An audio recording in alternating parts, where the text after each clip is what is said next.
राजची आई चहा बनवून घेऊन आली. आता गुरुजी, राघव, राजचे वडील हॉलमध्ये होते.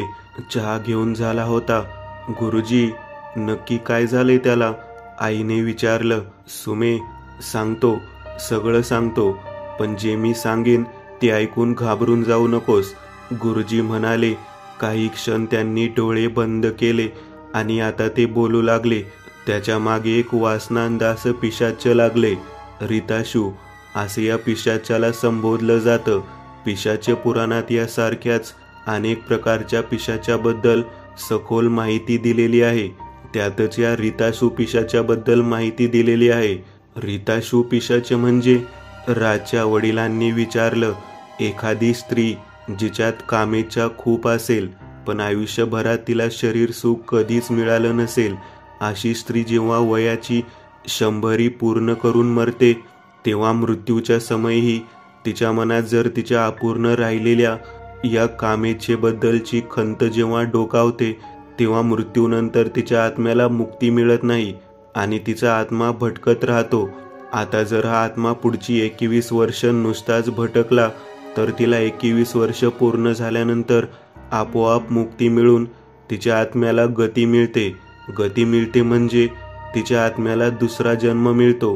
पण जर या 21 वर्षात तिच्या भटकणाऱ्या आत्म्याला कोणत्या तांत्रिक किंवा काळी जादू करणाऱ्या व्यक्तीने स्वतःच्या ताब्यामध्ये घेतलं किंवा तिच्या आत्म्याचा ताबा जर एखाद्या काळी जादू करणाऱ्या मांत्रिकाकडे गेला तर मग तो व्यक्ती तिच्या त्या भटकणाऱ्या आत्म्याकडून अघोरी कृत्य करून घेऊ लागतो आणि मग तिच्या आत्म्याला 21 वर्षानंतरही मुक्ती मिळत नाही. राजला दिसणारी स्त्री म्हणजे त्याच प्रकारातील पिशाच आहे. अशा रिताशू पिशाच्याकडून करून घेतली जाणारी अघोरी कृत्य ही अशाच प्रकारची असतात. म्हणजे एखाद्या तरुण कुमार पुरुषावर करणी करण्यासाठी या पिशाच्याचा वापर केला जातो. अशी रिताशू पिशाचे, स्पेशली स्त्री रिताशू पिशाचेही तरुण पुरुषांकडे जास्त आकर्षित होतात आणि जर तो पुरुष असा असेल ज्याचे आजवर कोणत्याही स्त्रीशी कसलेच संबंध कधीच प्रस्थापित झालेले नसतील तर मग रिताशू पिशाच त्या तरुणीला कधीच सोडत नाही. आधी मानसिक मग शारीरिकरित्या खच्ची करत करत त्या तरुणाचा 3 वर्षात मृत्यू होतो. राजला दिसणारी ती बाई म्हणजे त्याच प्रकारातील एक पिशाच आहे. पण अशी पिशाचे स्वतःहून कधीच कोणत्या पुरुषाला झपाटत नाहीत आणि झपाटलं जरी तरीही 3 दिवसापेक्षा जास्त ते त्याच्या शरीरावर ताबा मिळवून राहू शकत नाहीत, कारण त्या केसमध्ये त्यांची हद्द ठरलेली असते. हद्द ओलांडून ते जाऊ शकत नाहीत. पण जेव्हा एखाद्या अघोरी व्यक्ती त्या रिताशू पिशाच्याचा स्वामी असेल तर मग त्यावेळी त्या रिताशू पिशाच्याला कोणत्याच हद्दीचं बंधन नसतं. 5 वर्षांपूर्वी आमच्या इथे असाच एक प्रसंग घडल्याचं मला आठवतंय. एका तरुणाचं लग्न ठरलं होतं. त्याची आई त्याला आमच्या इथे घेऊन आली होती. त्याला देखील एक स्त्री दिसायची, अगदी त्याच प्रकारची स्त्री, अगदी तशीच जसं वर्णन राजने केलं होतं. तंत्रमंत्र विद्याने जेव्हा आम्ही त्याचा उपचार करायला सुरुवात केली तेव्हा आम्हाला असं समजत गेलं की त्याच्याच नात्यातील एका हितशत्रू स्त्रीने त्याच्यावर ते पिशाच सोडलं होतं. त्याने देखील त्याला दिसणाऱ्या स्त्रीचे जे वर्णन केलं होतं ते अगदी हुबेहूब तसंच होतं जसं वर्णन राजने केलं. 6 महिन्याच्या उपचारानंतर आणि वेगवेगळ्या तंत्रसाधनेनंतर अखेर त्या मुलाची त्यातून सुटका झाली. गुरुजी म्हणाले, अहो पण राजवर अशी करणी कोण करेल? आम्ही तर कधी कुणाचं काही वाईट केलं नाही. राजची आई म्हणाली, हळूहळू त्या प्रश्नांची उत्तरे मिळत जातील की हे कोणी केलंय. आता तो झोपलाय. ही करणी करणारा व्यक्ती आपल्याला सापडेल, पण त्यासाठी वेळ लागू शकतो. गुरुजी म्हणाले, किती वेळ लागू शकतो? आणि त्याच्या अंगावर उठलेले ते पांढरे डाग आणि डोक्यावर पडलेले पॅचेस, त्याचं काय? वडिलांनी विचारलं. जसजसा करणीचा परिणाम आणि प्रभाव कमी होत जाईल तसतसं त्या गोष्टी पण नाही सोबत जातील. पण ही करणी त्याच्यावर कोणी केली असेल आणि अशी केली असेल शिमल्याला ते जेव्हा हनीमूनला गेले होते तिथे काही झालं असेल का? राजच्या वडिलांनी विचारलं. हो, शक्य आहे. ही करणी प्रत्यक्षात उतरवण्यासाठी आधी खूप जास्त तयारी करावी लागते. एकतर असे मांत्रिक आणि काळी जादू करणारे लोक आता फार सहजासहजी मिळत नाहीत. तसा माणूस शोधणं आणि त्याच्याकडे तशी सिद्धी असणं हीच खूप दुर्मिळ गोष्ट असते. त्यात सुद्धा रितासू पिशाचे वश केलेला मांत्रिक सापडणं अवघड गोष्ट आहे. आणि जर समजा या सगळ्या गोष्टी जुळून आल्या तर ही करणी प्रत्यक्षात उतरवण्यासाठीही 2 महिन्याचा काळ लागतो. ज्या व्यक्तीवर करणी करायची आहे त्या व्यक्तीच्या केसांचे अंश, नखांचे अंश, डोळ्याच्या पापणीचे केस, तो वापरत असणाऱ्या अंतर्वस्त्राचे अंश गोळा करून त्याच्या रक्ताचे अंश अशा गोष्टी जमा कराव्या लागतात. हे सगळं झाल्यानंतर त्या व्यक्तीची प्रतिकृती म्हणून एक काळी बाहुली बनवली जाते आणि मग 2 अमावास्येला रात्री ती बाहुली आणि या सगळ्या जमा केलेल्या गोष्टीचा वापर करून त्या रिताशू नामक पिशाच्याला आवाहन केलं जातं. ते पिशाचे तिथं आल्यावर त्याला ती बाहुली आणि बाकी जमा केलेल्या सावजाच्या गोष्टी अर्पित केल्या जातात. जर त्या रितासू पिशाच्याने त्या गोष्टी स्वीकार केल्या तर त्या ठिकाणी तिचे काही केस सोडून जाते. जर तिने त्या गोष्टी स्वीकार केल्या नाहीत तर ती बाहुली जळून जाते. पहिल्या अमावास्येला जर त्या वस्तू स्वीकार केल्या आणि स्वतःचे केस तिथे सोडले तरच त्यानंतर येणाऱ्या अमावास्येला परत एकदा तोच विधी केला जातो. दुसऱ्या अमावास्येला ते परत एकदा येतं आणि मग त्या वस्तू पुन्हा एकदा त्याला अर्पित केल्या जातात. यावेळीही जर त्या पिशाच्याने त्या वस्तू स्वीकार केल्या तर ते स्वतःच्या केसांचा एक बऱ्यापैकी मोठा अंश तिथे सोडून जातं. त्याच केसांना जाळल्यावर लाल रंगाची एक भुकटी किंवा पावडर तयार होते. आता ही पावडर त्या व्यक्तीच्या खाण्याच्या किंवा पिण्याच्या कोणत्याही पदार्थात मिश्रित करून त्या व्यक्तीला देण्यात आली तर मग त्या व्यक्तीवर ती करणी परिणाम दाखवू लागते. आता जर राजवर ही करणी झालेली आहे तर ही करणी करणारी व्यक्तीही त्याच्या आजूबाजूचीच कोणीतरी असणार. जी व्यक्ती राजच्या केसांचे, पापण्यांचे, नखांचे, रक्ताचे, त्याच्या अंतर्वस्त्रांचे अंश गोळा करू शकते तीच व्यक्ती ही करणी करू शकते. गुरुजी म्हणाले, राजच्या आईच्या लगेचच लक्षात आलं होतं हे काम कोणी करू शकेल, पण आर्याचं नाव डायरेक्ट घेणं आता योग्य नव्हतं कारण तसा कोणताही पुरावा तिच्याकडे नव्हता. त्यामुळे ती शांतच राहिली. मग आता आपण पुढे काय करणार आहोत? राजच्या वडिलांनी विचारलं. मी तुम्हाला मंत्रवत उदी देऊन जातो. येणारे 3ही दिवस सकाळ संध्याकाळ त्याला ती उदी पाण्यातून प्यायला द्या, दिवसातून 3 वेळा. या मंत्रवत उदीमुळे त्याचे शरीर आतून स्वच्छ होऊ लागेल. 4थ्या दिवशी आम्ही या वास्तूची शुद्धी सुरू करू. ते काम 1 दिवसाचं असेल आणि त्यानंतर 5व्या दिवशी जी अमावास्या आहे त्या रात्री आपल्याला राजला इथून घेऊन आमच्या आश्रमात जावं लागेल. तिथे एक यज्ञ केला जाईल. तो यज्ञ केल्यानंतर 1 महिन्याची पुढची अमावास्या जी येईल त्या रात्री एक यज्ञ करावा लागेल. पुढचे 6 महिने असे 6 यज्ञ जेव्हा पूर्ण होतील तेव्हाच मग राज यातून पूर्ण मुक्त होईल. या पूर्ण कालावधीत त्याला काही नियम पाळावे लागतील. मद्यपान, धूम्रपान, मांसाहार आणि स्त्री सहवास या गोष्टी त्याला वर्जित असतील. गुरुजी म्हणाले आणि काही वेळातच तिथून निघून गेले. जायच्या आधी त्यांनी राजच्या आईकडे त्या उदीच्या बऱ्याच पुड्या दिल्या. गुरुजींनी सांगितलं होतं तसं आईने ती उदी त्याला पाण्यातून द्यायला सुरुवात केली होती. गोळ्याही घेत होता. पहिल्या दिवसापासूनच तो परिणाम दिसायला लागला होता. त्याला त्या स्त्रीचा घरातला वावर कमी कमी दिसू लागला. त्याला भूक लागत नव्हती. ती आता व्यवस्थित लागायला सुरुवात झाली होती. पण जास्तीत जास्त काळ तो झोपून असायचा. जेव्हा कधी जाग यायची तेव्हा पहिल्या 2 तासात सगळं नॉर्मल असायचं. पण नंतर मग अचानक ती स्त्री त्याला आजूबाजूला भटकताना दिसायची. 3 दिवस असेच गेले. या 3 दिवसात आर्याचा एकही फोन आला नव्हता, ना तिने कोणता मेसेज केला होता. राजची आई हे सगळं काही लक्षात ठेवून होती. तिला सगळं कळत होतं. 7 जन्माची वचन देणारी ती मुलगी आज 7 दिवस पण आपल्या मुलाची साथ देऊ शकली नव्हती याची खंतही आईला वाटत होती. पण आता ते महत्त्वाचं नव्हतं. राजला या पिशाच्य बाधेतून लवकरात लवकर बाहेर काढणे याकडेच आईचं लक्ष होतं. आज 4था दिवस संपला होता. गुरुजींच्या इथून माझे शिष्य आले होते.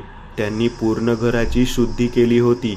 घरात त्यांना विचित्र गोष्टी दिसत होत्या. त्या गोष्टी ते स्वतःच्या सोबत घेऊन गेले होते. घरात जागोजागी झाड अशा काळसर केसांचा पुंजका बऱ्याच ठिकाणी आढळून आलेला होता.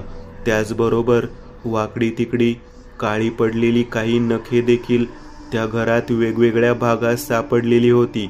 घराच्या स्वयंपाक खोलीमध्ये बेसिनजवळ विचित्र अशा काळसर रंगाच्या आळ्या सापडलेल्या होत्या. घराच्या अंगणात असलेली झाडे चमत्कारिकरित्या वाळवी लागून खराब होऊ लागल्याचे देखील लक्षात आलं होतं. दारातली तुळस सुकून गेलेली हे देखील बघण्यात आलं होतं. हॉलमध्ये असलेल्या फिश टँकमधले मासे विचित्र अशा पद्धतीने पांढरे पडलेले दिसत होते आणि त्यातले 3 मासे तर मृत्युमुखी देखील पडलेले. पण ही गोष्ट कोणाच्या लक्षात आली नव्हती. संध्याकाळी 9 वाजता गुरुजींचे ते शिष्य घराची साफसफाई आणि शुद्धीची प्रक्रिया करून तिथून निघाले. गुरुजींचा आश्रम शहराच्या जरा बाहेर होता. उद्याचा दिवस जास्त महत्त्वाचा होता, कारण उद्या अमावस्या होती आणि तो यज्ञ केला जाणार होता. उद्याच्या यज्ञानंतर नक्कीच राजमध्ये काहीतरी सकारात्मक बदल घडेल अशी अपेक्षा आईला वाटत होती. ती रात्र निघून गेली आणि 5वा दिवस उजाडला. या दिवसाची सुरुवात कशी ठीकठाक झालेली. गुरुजींनी काही गोष्टी सांगितलेल्या, जसं की दुपारी 12च्या आधी राज, त्याची आई आणि राजच्या वडिलांना आश्रमात पोहोचायचं होतं. अंगावरचे काळे डाग आणि डोक्यावर पडलेले विचित्र असे एलोपेशियाचे स्पॉट दिसू नये असा पोशाख त्याने केलेला. 11:30लाच ते गुरुजींच्या आश्रमात पोहोचले होते. गेले 4 दिवस गुरुजींनी या गोष्टीचा सखोल अभ्यास केला होता. आश्रमात पोहोचताच गुरुजींनी राजच्या आईवडिलांना एका वेगळ्या खोलीत बोलावलं आणि राजला त्या यज्ञाच्या पूर्वतयारीसाठी राघव सोबत पाठवलं. गुरुजी, सगळं ठीक आहे ना? आईने विचारलं.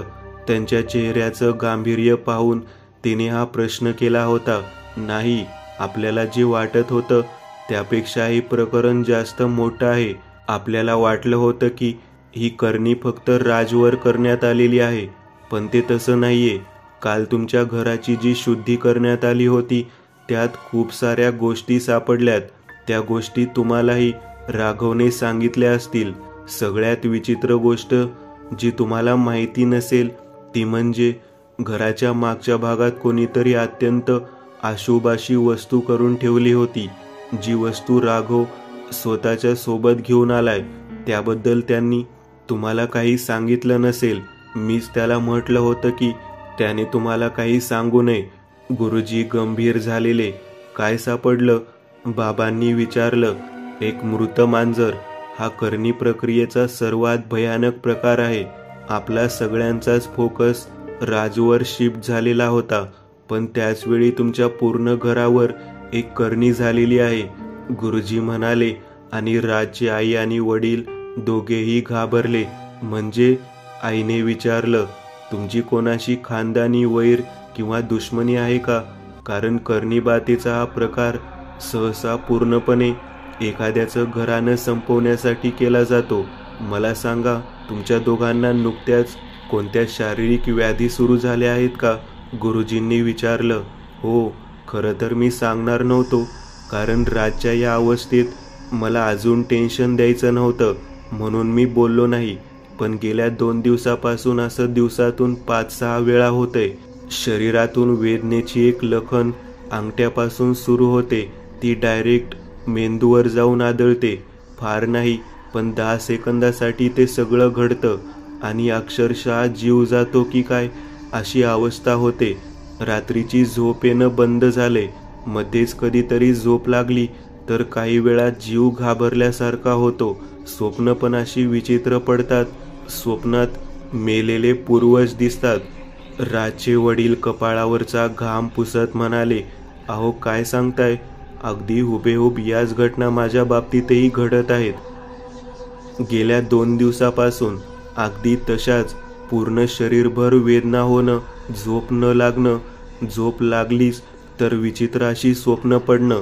राजच्या आईने पण आता स्वतःचा अनुभव सांगायला सुरुवात केली. हो, तेच म्हणतोय मी. टार्गेट फक्त राज नाही, तुम्ही पण आहात.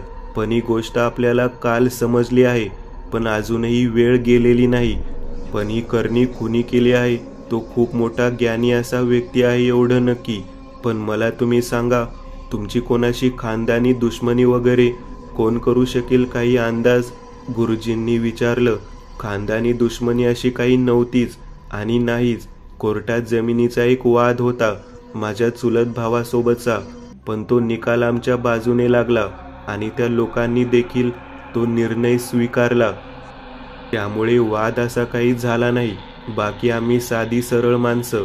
कोणाच्या अध्यात्मध्यात आमचे कोणाशी वाद होणार आणि कोण आमच्याशी वैर घेणार.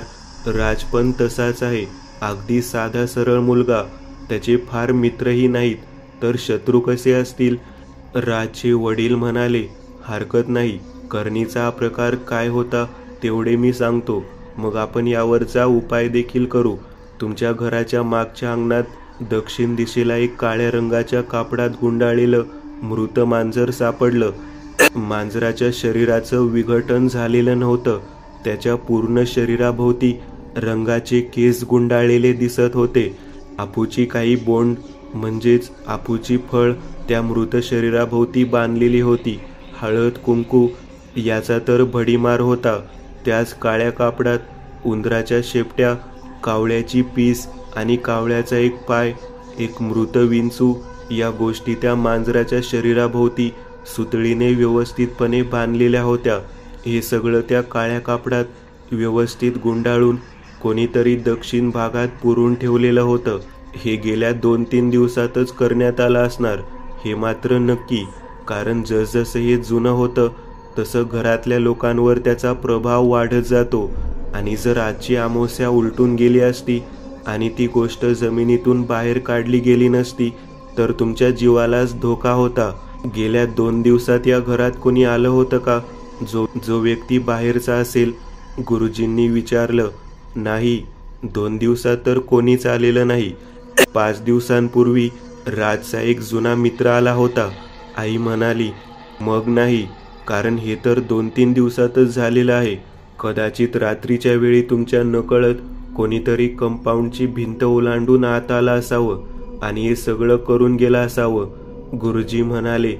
आमच्या यज्ञाला तुमच्या तिघांना बसावं लागेल. त्याच्या पूर्वतयारीसाठी तुमच्या शरीराची शुद्धी होणे देखील गरजेचे आहे. मी माझ्या शिष्यांना सांगतो, ते तुम्हाला नक्की काय करायचं आहे ते सांगतील. अमावस्या दुपारी 12 वाजता सुरू होईल आणि रात्री 12 वाजता संपेल. शेवटच्या 1 तासातच हा यज्ञ करावा लागतो, तरच त्याचं योग्य ते फळ मिळतं. तोपर्यंत तुम्हाला इथेच थांबावं लागेल. शरीर शुद्धी झाल्यानंतर तुम्ही आश्रमातील मंदिरात जाऊन मी सांगतो ते जप करा. राजला देखील मी लिहून दिलेला मंत्र जप करायला सांगा. तोपर्यंत मी यज्ञाची तयारी करतो. गुरुजी म्हणाले. बाजूला उभ्या असलेल्या शिष्याला त्यांनी इशारा केला आणि तो शिष्य आई आणि बाबांना घेऊन तिथून बाहेर निघून गेला. गुरुजींनी बाजूला ठेवलेलं एक पुस्तक बाहेर काढलं आणि त्या पुस्तकात ते आता काहीतरी वाचण्यात व्यस्त होऊन गेले. राजच्या आईवडिलांना आश्रमातील निवासस्थानातच एक मोठी खोली देण्यात आली. त्यांनी तिथे गेल्यावर स्नान करून घेतलं. त्यांच्यासाठी पांढऱ्या रंगाचे कपडे आधीच बाहेर ठेवण्यात आले होते. राज देखील त्याच भक्त निवासातल्या एका खोलीत होता. राघव अगदी सावलीसारखा त्याच्या सोबत होता. स्नान झाल्यानंतर आता सगळेच गुरुजींनी दिलेले पांढरे वस्त्र परिधान करून तिथून बाहेर आले. आश्रमाच्या आवारात कालीमातेचे मंदिर होतं. त्या मंदिरात आई बाबा आणि राज राघव सोबत येऊन पोहोचले. राजला त्यांनी देवीचा जो मंत्र दिला होता त्या मंत्राच्या त्याला 12 माळा जप करायच्या होत्या. तसंच आईला आणि बाबांना देखील त्यांनी एक वेगळा मंत्र लिहून दिला होता. त्यांना देखील त्या मंत्राच्या 12 माळा जप करायच्या होत्या. काही तासातच मंत्रजाप झाला होता. मंत्रजाप झाल्यानंतर ते मंदिरातून बाहेर आले राघवने त्यांची जेवणाची वगैरे व्यवस्था केली होती. राजला आता जरा चांगलं वाटत होतं. ती स्त्री त्याला आता कुठेच दिसलेली नव्हती. त्याची नजर सतत ज्या भीतीखाली असायची ती भीती देखील आता बऱ्याच प्रमाणात नाहीशी झालेली. पण आई आणि बाबांना चिंता होतीच. मनात एक प्रश्न होता की ही करणी नक्की केली कोणी असेल. हे सगळं सुरू झालं शिमलापासून आणि शिमल्याला राजसोबत फक्त आर्या होती. आईची तर 100% खात्री होती की त्या पोरीनेच काहीतरी केलंय. म्हणता म्हणता संध्याकाळ उलटून रात्र झाली. रात्रीचे 10 वाजत आले होते. आश्रमाच्या मागच्याच बाजूला एक हॉल होता. आश्रमात तसे 2 हॉल होते. एका हॉलमध्ये सगळी सात्विक कर्म, यज्ञ अशा गोष्टी केल्या जायच्या आणि हा जो हॉल होता तिथे तामसिक यज्ञ व कर्मकांड केलं जायचं. 10:30 पर्यंत आता त्या हॉलमध्ये सगळेच जमले होते. राज, त्याची आई, त्याचे वडील तिघेही शेजारी शेजारी पाटावर बसले होते. समोर गुरुजी, त्यांच्या उजव्या बाजूला राघव आणि त्यांच्या डाव्या बाजूला सुधीर, त्यांचा आणखी एक शिष्य बसला होता. गुरुजींच्या समोर एक मोठा ग्रंथ उघडून ठेवलेला होता. ग्रंथ खूपच प्राचीन असावा असं दिसत होतं. गुरुजी मंत्रजाप करणार होते व राघव आणि सुधीर यज्ञात वेगवेगळ्या प्रकारच्या आहुत्या देणार होते. 11 वाजत आले होते. यज्ञाची सगळी तयारी पूर्ण झाली होती. त्या सगळ्यांच्या भोवतीच एक वर्तुळ आखण्यात आलं होतं. येत्या 2 मिनिटातच आपण यज्ञ सुरू करू. त्यापूर्वी मी एक सांगू इच्छितो. काही झालं, काही वाटलं तरीही जागेवरून उठू नका आणि या वर्तुळाच्या बाहेर जाऊ नका. ही एक सुरक्षा यंत्रणा आहे. असं समजा आपण ज्या काळ्या शक्तीला तुमच्या आयुष्यातून बाहेर काढू इच्छित आहोत, आज तिची ताकद शेवटच्या 1 तासात जास्त असते आणि त्याच काळात आपण तिला कमजोरही करू शकतो. या यज्ञाच्या मार्फत तुमच्या मागे लागलेली पीडा ही सहजासहजी तुमची पाठ सोडणार नाही. ती काहीतरी करेल. तुम्हाला विचित्र विचित्र भास होतील. विकृत भयानक अशा गोष्टी नजरेसमोर दिसतील. तर मी सांगेन की डोळे उघडू नका. 40 मिनिटाचा हा यज्ञ आहे. तर फक्त मी सांगतो त्या सूचनांचं पालन करा. घाबरून जाऊ नका. जो मंत्र मी तुम्हाला लिहून दिलेला तो आता तुम्हाला पाठ झाला असेल. त्या मंत्राचा जप करत राहा. गुरुजी म्हणाले.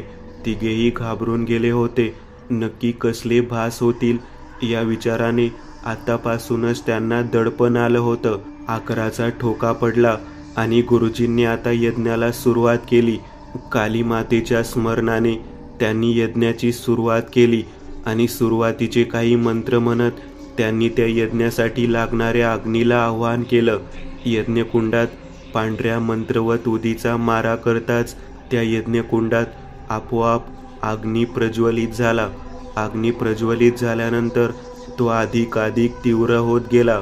गुरुजी मंत्र पठण करू लागले. त्या ग्रंथात बघत ते विचित्र अशा वैदिक काळातील संस्कृत भाषेमध्ये असलेले मंत्र म्हणत होते. राघव आणि सुधीर त्यांच्या सांगण्यानुसार त्यात आहुत्या देत होते. 10-15 मिनिटानंतर हळूहळू राजला सगळं अचानक शांत झाल्याचं जाणवलं. अचानक गुरुजींनी मंत्र म्हणायचे बंद केले की काय असं त्याला वाटलं. त्याने डोळे उघडले आणि गुरुजींकडे बघितलं.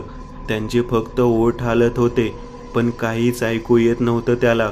आणि अचानक त्याच क्षणी त्याला ती दुर्गंधी परत एकदा जाणवू लागली. गेल्या 2 दिवसात ती दुर्गंधी त्याला जाणवलेली नव्हती. ती आता अचानक भयानक अशा पद्धतीने खूप जास्त प्रमाणावर जाणवू लागली. गुरुजी, राघव आणि सुधीर तिघांच्याही हालचाली अतिशय संथ होऊ लागल्या. एखाद्या स्लो मोशन व्हिडिओ आपण पाहतो अगदी तसं जाणवू लागलं. राजने छताकडे नजर टाकली. त्याचे डोळे स्तब्ध झाले कारण आता छतापासून त्याची नजर खोलीच्या भिंतीवर सर्वत्र फिरली आणि त्याला भिंत दिसतच नव्हती कारण त्या स्त्रीसारख्या असंख्य स्त्रिया छतापासून खोलीच्या भिंतीच्या प्रत्येक भागाला चिकटलेल्या. त्या काहीतरी बोलत होत्या पण त्यांचे शब्दच कळत नव्हते. त्या सगळ्या जरी दिसायला एकसारख्या होत्या तरी त्यांच्यातही एक विचित्र असा बदल झालेला. काही स्त्रियांचे डोळे नव्हते त्या जागी फक्त 2 काळे खड्डे होते. काही स्त्रियांचा चेहरा एखाद्या फुग्यासारखा जास्तच फुगला होता. काही स्त्रियांचं शरीर स्थूल झालेलं, जे कधीही फुटेल याचा काही अंदाज येत नव्हता. काही स्त्रियांच्या तोंडातून नुसतं रक्त खाली पडत होतं. काही स्त्रियांचा एक डोळा खूपच जास्त मोठा झालेला, तर काही स्त्रियांच्या हाताच्या जागी पाय आणि पायाच्या जागी हात, असं विकृत काहीतरी दृश्य तिथे दिसत होतं. त्याला काय करावं तेच कळत नव्हतं. हे जे तो पाहतोय ते खरं घडत होतं की हा कुठला तरी किळसवाना भास होता. त्याने डोळे बंद करून घेतले. त्याचं शरीर घामाघूम झालेलं. काही वेळानंतर त्याला असं जाणवू लागलं जणू त्याच्या मांडीला कोणीतरी येऊन भेटले. त्याने अलगद स्वतःचा डोळा उघडला आणि शेजारी पाहिलं. तीच स्त्री त्याच्या मांडीला खेटून बसलेली दिसत होती. ती तोंडातल्या तोंडात काहीतरी बडबडत हसत होती आणि तिची पूर्ण थुंकी त्याच्या तोंडावर उडत होती. आणि एका क्षणानंतर तर ती त्याच्या तोंडावर थुंकू लागली आणि ती दुर्गंधी त्याला असहनीय झालेली. त्याला ओरडायचं होतं, पण त्याच्या घशातून आवाजच निघत नव्हता. त्याने नजर गुरुजींच्या दिशेला फिरवली आणि आता त्याला दिसलं की त्या वर्तुळात गुरुजी, राघव, सुधीर आणि त्याचे आई बाबा नव्हते. तिथे कोणीच नव्हतं. यज्ञकुंडाच्या जागी फक्त एक मोठा खड्डा दिसत होता. त्या खड्ड्यातून त्याच स्त्रीचं कमरेवरचं शरीर बाहेर आलेलं होतं. एक स्त्री त्याच्या शेजारी बसलेली आणि दुसरी त्या खड्ड्यातून बाहेर आलेलं, जे त्याच्याकडे बघून विकृतपणे हसत होतं. त्याने डोळे बंद केले आणि तो जोरात किंचाळला. अचानक त्याच्या चेहऱ्यावर कसले तरी शिंतोडे पडले. त्याने अलगदपणे डोळे उघडले आणि त्याच्या जीवात जीव आला, कारण त्या वर्तुळात आता स्वामीजी व बाकी सगळे होते. स्वामीजींनी त्याच्या अंगावर पवित्र जल शिंपडलं होतं. स्वामीजींच्या मंत्रांचा आवाज त्याला आता ऐकू येत होता. मगाशी जणू त्याला बहिरेपण आलं होतं. पुन्हा त्याने शेजारी बसलेल्या आई आणि बाबांकडे बघितलं. ते दोघे डोळे मिटून बसलेले, पण त्यांचेही शरीर कंप पावत होतं. ते थरथरत होते. त्यांनाही अगदी तसेच काहीतरी विचित्र भास झालेले असणार हे समजत होतं. त्यांनी परत एकदा डोळे बंद केले. आणखी काही वेळ गेला. आता गुरुजींच्या मंत्र उच्चारांच्या मध्येच एक पुरुषाच्या रडण्याचा आवाज त्याला ऐकू येत होता. त्याने घाबरतच डोळे उघडले. गुरुजींच्या मागे दूरवर असलेल्या भिंतीजवळ त्याला कोणीतरी दिसलं. एक पुरुष होता. सडपातळ शरीरयष्टी, चेहरा काळवंडलेला, अंगावर अतिशय घाण आणि मळून गेलेले काही राहत बसलेले कपडे, डोक्यावर विचित्र असे ॲलोपेशियाचे स्पॉट होते. पूर्ण शरीरावर पांढरे डाग पडलेले, फाटलेले शरीर, चेहऱ्यावर भीती होती. तो रडत होता आणि अचानक भिंतीजवळ उभा असलेल्या त्या पुरुषाच्या खांद्यावरून काहीतरी पडलं. राजने निरखून पाहिलं आणि त्याच्या लक्षात आलं की तो पुरुष म्हणजे दुसरं तिसरं कोणी नसून तो स्वतःच होता. त्याच्या खांद्यावर तीच स्त्री पडली होती. त्याच्या खांद्याभोवती स्वतःचे बाहू घट्ट आवळत ती त्याचा गळा दाबत होती, पण तो मात्र तसाच रडत उभा होता. आणि एका क्षणी तिने त्याचा गळा इतका जोरात दाबला की त्याच्या कानातून रक्ताच्या 2 चिळकांड्या दोन्ही दिशेला उडाल्या.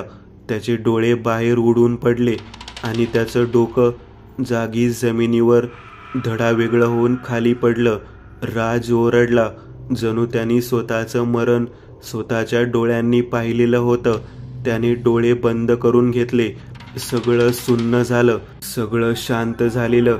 त्याचं मन विचार शून्य झालं होतं. राज, अरे राज, माझा आवाज ऐकू येतोय. गुरुजींचा आवाज त्याला ऐकू येत होता. हळूहळू तो भानावर येऊ लागला. त्याने डोळे उघडले आणि आजूबाजूला बघितलं. त्याचा विश्वासच बसत नव्हता. अगदी काही वेळापूर्वी तर तो हॉलमध्ये होता, जिथे यज्ञ सुरू होता, पण आता मात्र तो गुरुजींच्या कक्षामध्ये होता. समोर त्याची आई आणि बाबा बसलेले. खूप धैर्याने सामना केलास तू सगळ्या गोष्टींचा. सगळ्यात जास्त त्रास तुलाच होणार होता, पण तू त्या वर्तुळातून बाहेर गेला नाहीस. सगळ्या गोष्टींना व्यवस्थित तोंड दिलं. आणि त्याचमुळे पहिला यज्ञ आज यशस्वी झाला. गुरुजी म्हणाले,